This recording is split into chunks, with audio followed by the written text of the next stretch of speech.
Okay, as we begin this second reflection, we go back to the document and it looks at some statistics, especially for Mexico. And it says, according to 2020 statistics, there are 31 million young people in Mexico. And never before has Mexico had so many young people. The age group that is leaving religion is in the greatest numbers is youth. Fewer and fewer young people are desiring to serve others. Many young people are victims of harassment, disappearance, or violence associated with organized crime and the growing influence of the narco culture. 52% of those arrested for organized crime offenses are between the ages of 18 and 29 years of age. It is estimated that 30,000 minors between the ages of 13 and 15 are involved in criminal groups. Added to this are psychological disorders affecting the mental health of adolescents and young adults, lack of opportunities, inhumane school and work schedules, and long urban commutes. And this is a difficult reality of being a young person today. Many have drifted away from Christian values, which are no longer a point of reference in decision making. So, why are gospel values no longer a point of reference? So, the document looks at these statistics, but it also offers a glimmer of hope.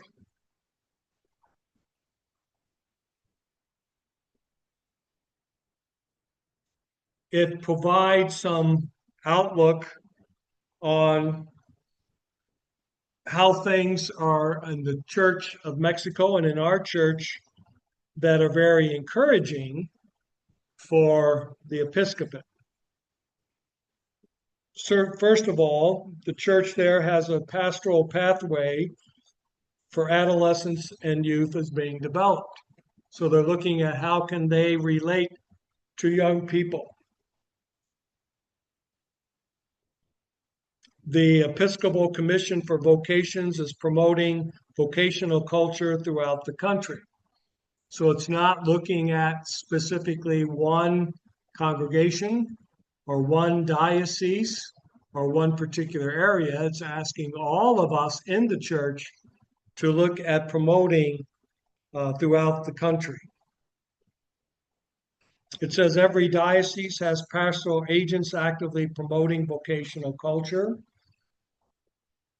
Seminaries have programs that they are promoting vocations as well.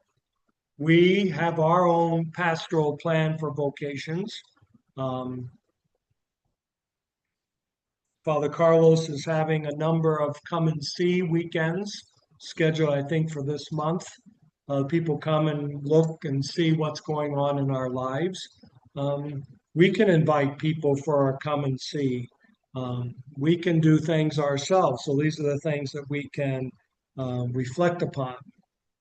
It also says that lay people are getting involved in promoting vocations. I think here in the Diocese of Youngstown, um, it's a lay person that's involved with vocations. And and in some communities, especially when we go to the Conference of Major Superiors, there are some religious communities, because of the smallness of their numbers, they have a layperson that's their vocation director. It's not the priest or the brother or even the sister that's in the community, but it's the layperson who understands the vocational call, understands the charism, understands what is happening. And so they are very much getting involved um, in promoting vocations. Holiness in all cultures and all um, environments. It looks at sometimes how we can work together and support one another. When again, I was on the vocational council here in the Diocese of Youngstown, it was how could we all promote vocations together so that every group is not trying to do one thing or another. So whether it's providing materials to the vocational office, um, whether it's what can we do with other congregations to promote. When I was in Michigan at the local high school, there was a vocation day. And so I took all the materials that we had about all the institutes. I had information upon our charism and what have you. And we were there in this big hall where there were 20, 25 religious communities. So we were involved in doing that. The interesting thing was that um, they had their different religious classes were coming together. So whenever a class in the first period, the second period, whatever it is, they would come as a group and they were given specific questions to ask. And so I can't say that they were all specifically interested in religious life, but they all had the questions. So they came with their little notebooks. What is your charism? Oh, you want to know what our charism is? Do you have? So they had all these questions that they were asked. And then you could hear them, you know, one person asked the questions and they all wrote it down. And then they scurry over to the next table and you could hear, what is your charism? And then they'd go around the whole way. So at least they were understanding what we were doing, but I don't think they really had the interest. But the key is that we can work together and we can work together in the Pauline family. As Ami said here at the beginning, sometime before the end of the week, um, I'm looking at them, you're not looking at them. They want to know who you are. So at some point, I'll have you get on this side of the camera, or we can point the camera at you so that they get to know who you are, sort of the hidden voices that might be in, because of the fact that we need to promote the entire Pauline family. So if we see young people that might be interested in being Annunciationist or a Gabrielite, people who are not interested, they are interested in a vocational call, but they don't want to be a priest, brother, or sister. So these are the things that we are asking. The document also asks, can the Catholic Church challenge society? Can we present an alternative view? Can we present a new way of looking and doing things?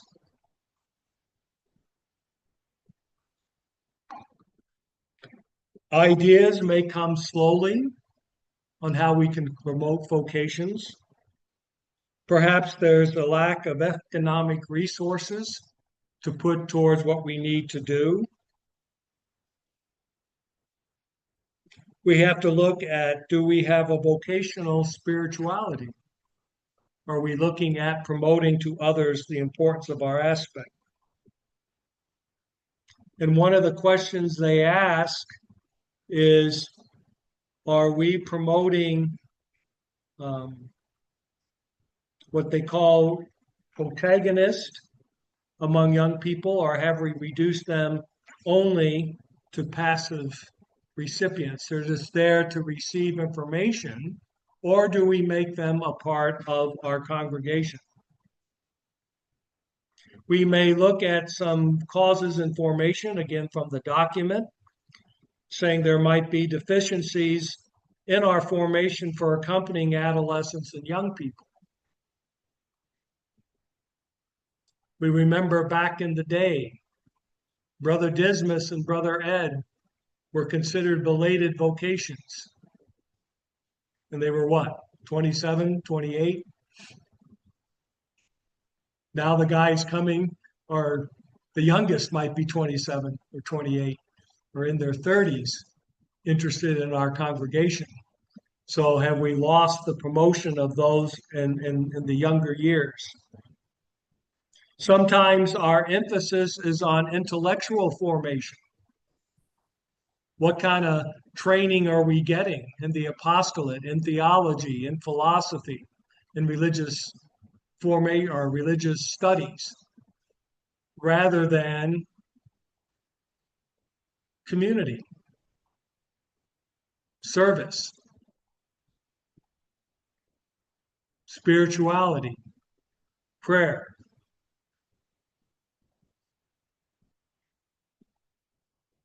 They say vocational promotion is often reduced to recruitment only. What are your numbers? And that is an interest. Brother Peter Line, after being 13 years as vocation director and only had one, he felt bad because he wasn't bringing people into the congregation.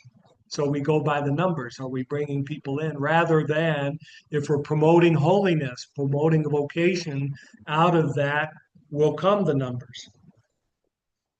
Sometimes there's lack of interest in vocational promotion in priests and religious, consecrated persons in general.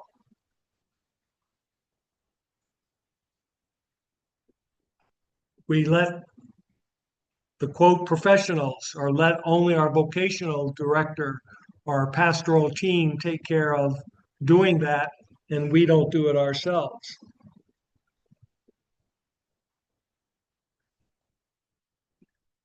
There's spiritual worldliness and there's clericalism involved in the church. And sometimes that makes it hard to be able to speak and deal with people.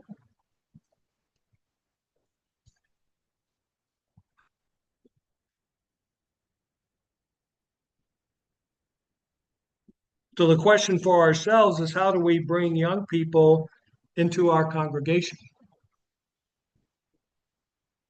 How do we reach out? How do we give them the support that they need?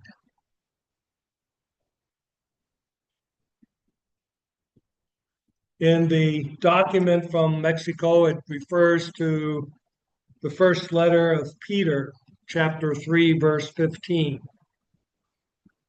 talking about our hope.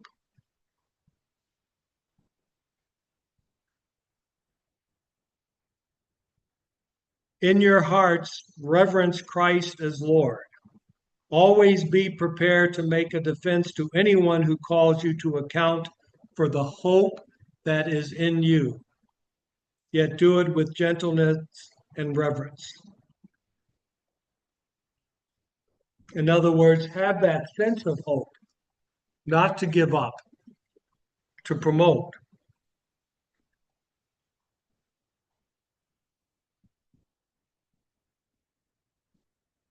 It reminds us that the spirituality in the church has not disappeared. Whether it's an individual, whether it's a congregation, whether it's the Pauline family, we are to focus that all baptized are called to a vocational structure. That remind us that the vocational culture is not just revolving around priesthood and religious life, consecrated life, but it rather revolves around holiness, which springs from God's generosity. He has called each of us into holiness.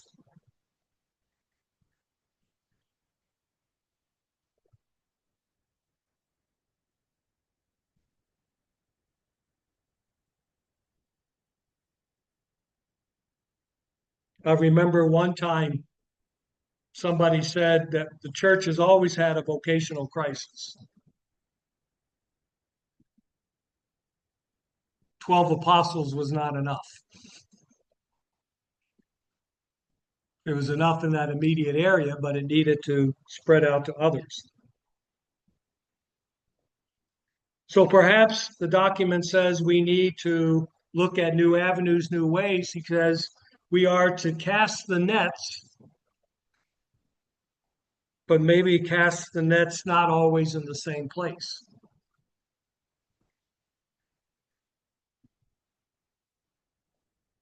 Where are we looking for people? Where are we providing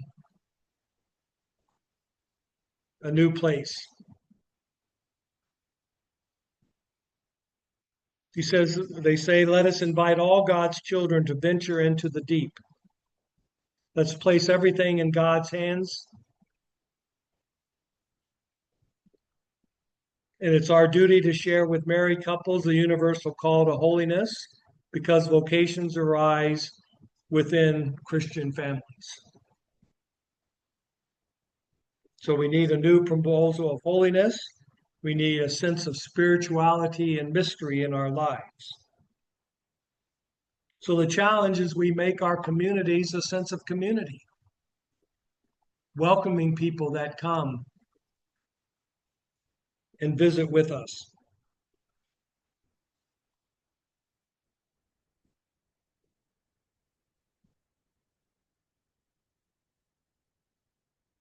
Father Gondara mentions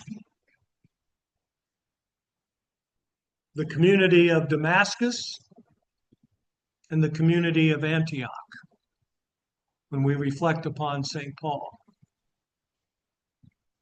And if you remember his story, Damascus is where he had his conversion. That's where he first learned about his commission. He was zealous, he was enthusiastic, and had his conversion, came to Ananias, was baptized, he was taught, and then he spent time reflecting, listening, understanding where Jesus was calling him. So we have a Damascus time for a renewal, for a conversion, for a change, and listening and reflecting. We did it all last year.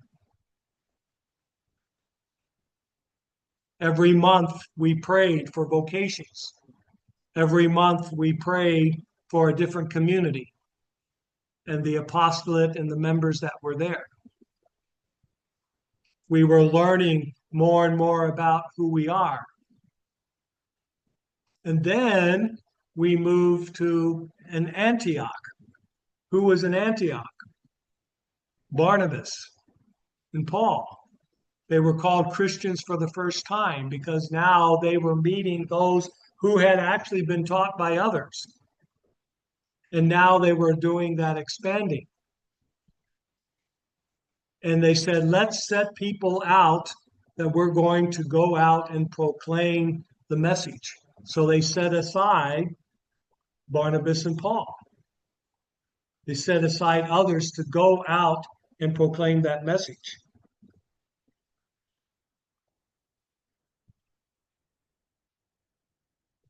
We have to realize for our vocation, for us, it is consecration, but it also must involve some sort of service.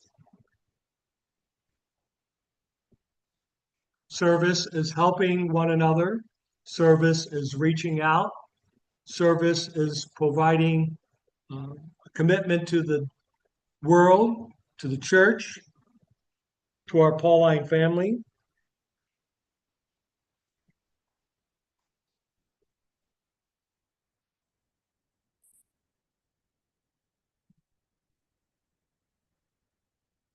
There is also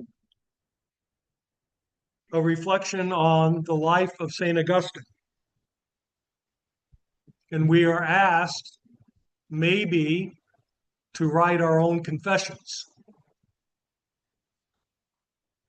What is our vocational story? Maybe we share our vocational story.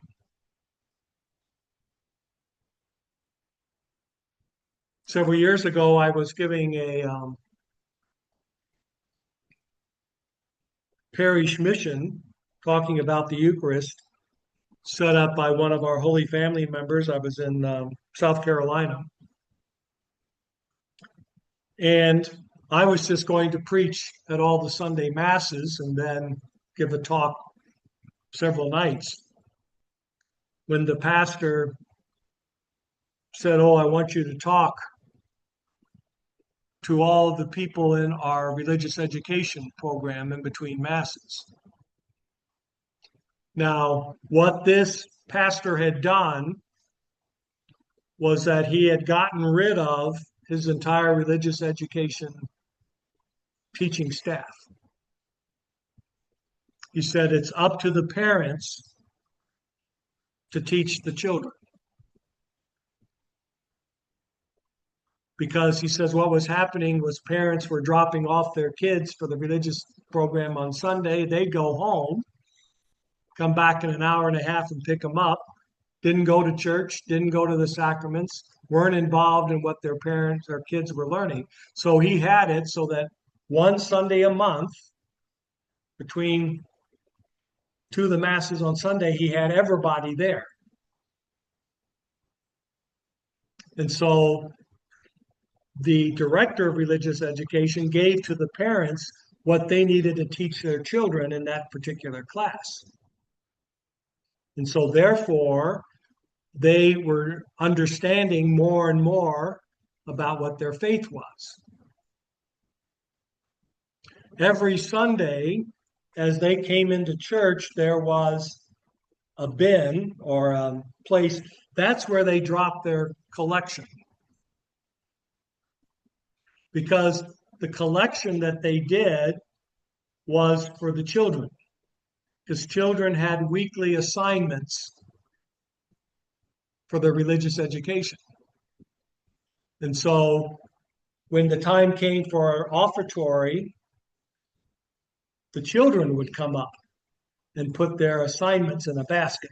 So there was no passing of the basket around. So anyway, I was not expected to do this hour and a half talk.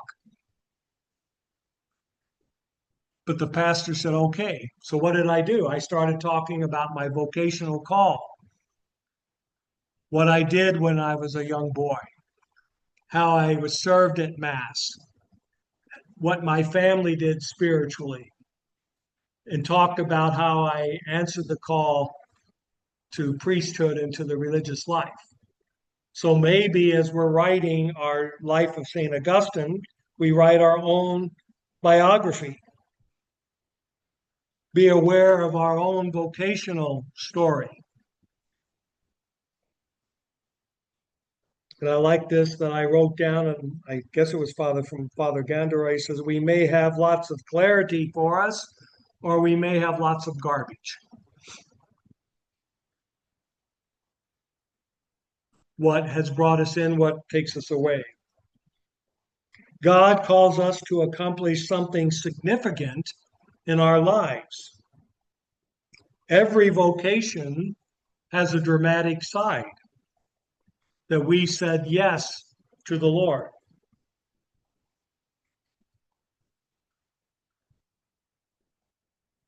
In the document, it talks about the grammar of existence. And he says they said we need to recover this grammar of existence in our lives. The grammar of existence means, first of all, recognizing that human life is a gift received in order to be given to others. So we have been called by God. There was a poster that came out in the 70s, something about God doesn't make dirt, doesn't make crap or something. Doesn't make junk. Thank you. He creates things that are good.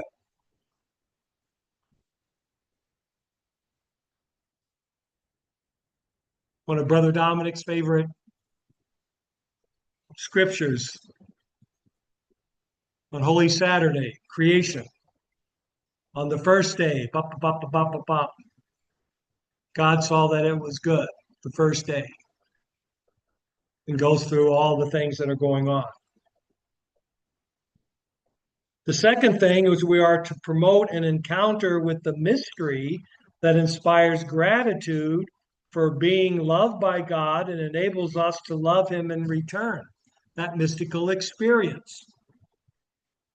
To say that all people called by their baptism can have this experience. We recognize life is a gift for us, and we in turn give that gift back to God. And this grammar of existence is nourished by the theology of vocation, that we are called by God. It is nourished by a vocational spirituality, that we are living to call others to know God in their life.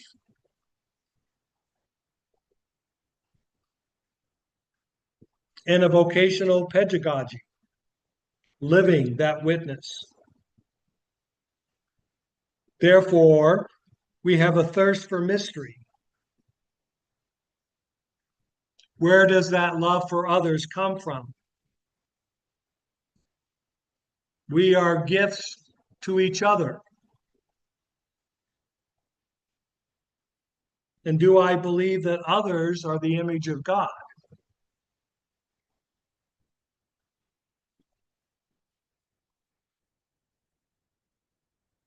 Believe it or not, God has brought us all together. He's made us brothers and sisters to one another.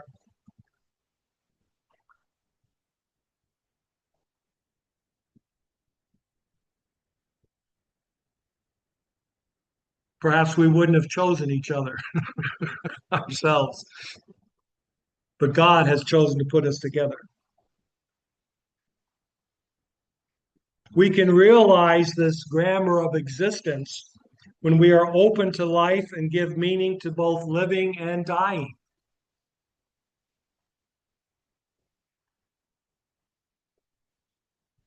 There's a reflection out there, a little story. When you go out to the cemetery, you see the date of birth and the date of death. And there's a dash in between. And the reflection is, how did we live our dash? We know when we were born, we know when we die, but it's how we live that dash. How do we live in between is important. We can live this grammar of existence when hope lifts our eyes towards heaven and the mystery. It's not just focusing on what is here, but what is beyond. What is eternal life?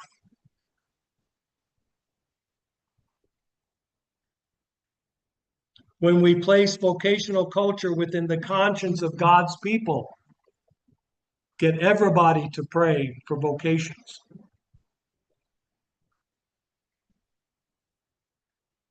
We do our vocational prayer for vocations. And that's been out there for many years. Maybe we give it to the people in the pews. Say, pray vocations. Or we pray for vocations at all our masses.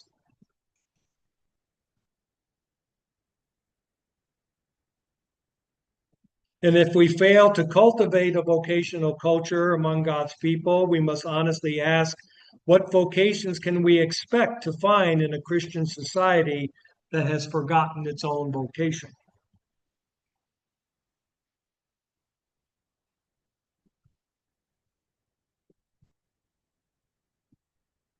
I remember a priest here in the diocese years ago. He came and checked the history of the parish. And in its long history, there was never anybody who was called to be a priest, brother, sister. And he says, that's shameful. Every diocese or every parish should have somebody who's praying for vocations. It was also proven in the Diocese of Cleveland that where vocations were coming, were active in ministry, were places that have hours of adoration, or in some cases, 24-hour before the Blessed Sacrament. So we have to have a thirst for the tabernacle. We need to have a thirst for God. We ask for vocations.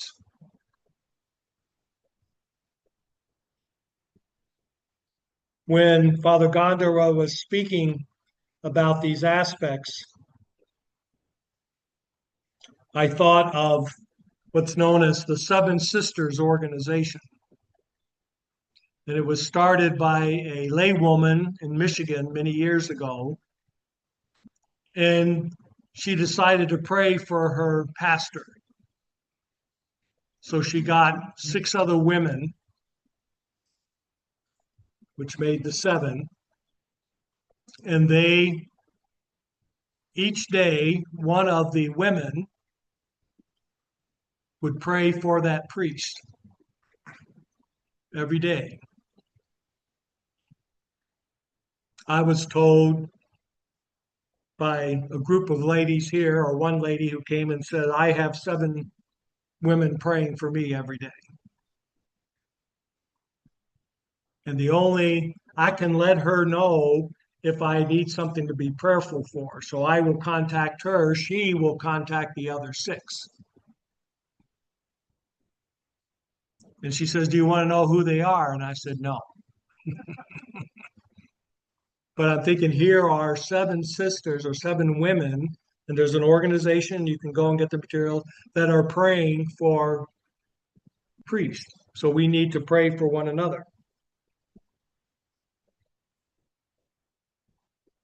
Our vocation is a reflection of the Father. It's a reflection of the Trinity, Father, Son, and Spirit working together. We are in the image and likeness of God. So we need to portray that and see that in one another.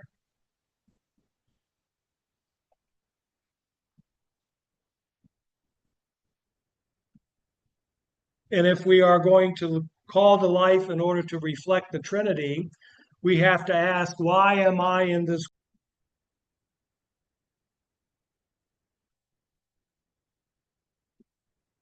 I'm sorry I lost you guys on internet once again, so we'll do the best we can.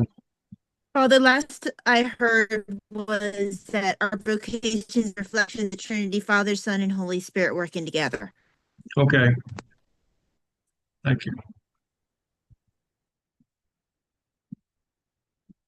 So if we are working, the questions that we ask is, why am I in this world?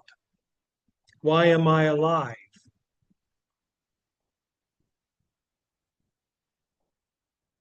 We must discover this answer. We must be able to provide an answer.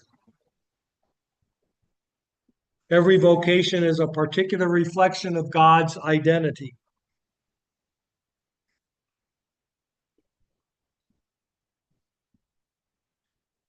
Do we have the same feelings as Christ in looking after and having concern for one another? So, therefore, for us, and this will be our conclusion for this afternoon, if we do nothing, then all we're going to do is complain that we have no vocations. So we have to develop a culture. We need to have understanding among our brothers and sisters in the Pauline family. We have to speak of the grammar of vocations and what it means to be a Pauline. So what does it mean to be a Pauline? What does it mean to be a priest or a brother in the Society of St. Paul? And when we entered religious life, it was to serve the Lord by using all means of communication. So today, as we finish up, let us reflect upon our call, reflect upon why are we here, reflect upon giving a witness to the gospel message. And with that, we'll stop here for today. Thank you.